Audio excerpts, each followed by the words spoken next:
Hi friends, இன்றைக்கி நம்ம hair band part 2 தான் பார்க்க போகிறோம். ஏற்கனவே ஒரு வீடியோ போட்டிருக்கோம். அதோட மெத்தடும் இதோட மெத்தடும் கொஞ்சம் வேறு. 26 இன்ச்சஸ் நீளத்துலையும் 5 இன்ச்சஸ் அகலத்துலையும் நாம் இன்றைக்கி ஒரு துணி எடுத்துருக்கோம். சைடில் உள்ள பிசர் எல்லாத்தையுமே கட் பண்ணிவிட்டு நல்ல பக்கத்தை உள் பக்கமாக வச்சு ஃபோல்ட் பண்ணிக்கோங்க. ஃபோல்ட் பண்ணிட்டு மேலே 1/2 இன்ச்சஸும் கீழே 1/2 இன்ச்சஸும் நீங்கள் ஸ்டிச் பண்ண வேண்டாம். சென்டர் பாட்டை மட்டும் நீளத்தில் ஸ்டிச் பண்ணி எடுத்துக்கோங்க. ரெண்டுலேயுமே சைடில் வாய் பகுதியில் நம்ம ஃபுல்லாக ஃபினிஷ் பண்ணாமல் கொஞ்சம் கொஞ்சம் 1/2 இன்ச் கேப் விட்ருக்கணும். அப்படி விட்டதுக்கப்புறம் இதை ஒரு ஊக்காவது அல்லது ஒரு ஹேர் கிளிப்பாவது வச்சு நல்ல பக்கத்தை வெளிப்பக்கம் வர்ற மாதிரி திருப்பி எடுத்துக்கோங்க. திருப்பி எடுத்ததுக்கப்புறம் 2 வாய்ப்பகுதியையும் ஒன்றா சேர்த்துக்கலாம். நான் வீடியோவில் காமிக்கிற மாதிரி திருப்புங்க. இது ஈஸியாக வந்துடும். ஏன்னா பெரிய கிளாத்தில் தான் நம்ம தைச்சிருக்கோம். அதனால் ஈஸியாக வந்துடும். திருப்பி எடுத்துகிட்டு 2 வாய்ப்பகுதியையும் ஒன்றா ஜாயின் பண்ணிக்கோங்க. நல்ல பக்கமாகவே தான் இருக்கும்.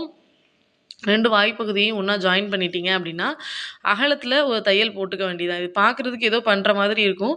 ஆனால் நீங்கள் செஞ்சு பார்க்கும்போது அது ஈஸியாக வந்துடும். நீங்கள் வீடியோவில் காமிக்கிற மாதிரியே செஞ்சு பாருங்கள். கண்டிப்பாக உங்களுக்கும் ஈஸியாக வரும். இதை தச்சு எடுத்ததுக்கப்புறம் அதை அப்படி பெரட்டணும் அப்படின்னா அந்த தையல் உள்பக்கமாக போயிடும். நம்ம எங்கே தைச்சிருக்கோம் அப்படின்றதே தெரியாத அளவுக்கு ஆயிரும். இதை இப்படி தச்சு கூட ஒரு ஹேர் பேண்டாக கூட நம்ம யூஸ் பண்ணலாம். அதாவது குழந்தைங்களுக்கெல்லாம் மாட்டுவோம்ல, இந்த நெத்தியிலேருந்து பேக் ஹேர் வர அந்த மாதிரி ஒரு இதாக கூட யூஸ் பண்ணலாம். நான் அடுத்தடுத்த வீடியோட அதெல்லாம் தச்சு காமிக்கிறேன் உங்களுக்கு. இப்போது இதுக்கு 7 இன்ச் அளவில் எலாஸ்டிக் எடுத்திருக்கேன். ஏன்னா நம்ம 26 இன்ச்சஸ்க்கு துணி எடுத்தோம்.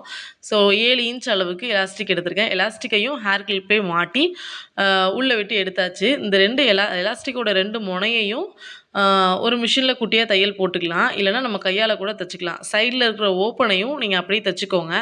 இதை ஹேர் பேண்டாகவும் யூஸ் பண்ணிக்கலாம். இல்லைனா ஹேண்டில் கூட போட்டுக்கலாம். இது நல்லாயிருக்கும். நான் இன்றைக்கி உங்களுக்கு கையில் தான் போட்டு காமிக்க போகிறேன். இதை தச்சு எடுத்ததுக்கப்புறம் ஃபினிஷிங்காக இருக்கும். இது கொஞ்சம் பெரிய பேண்டாகவும் இருக்கும்.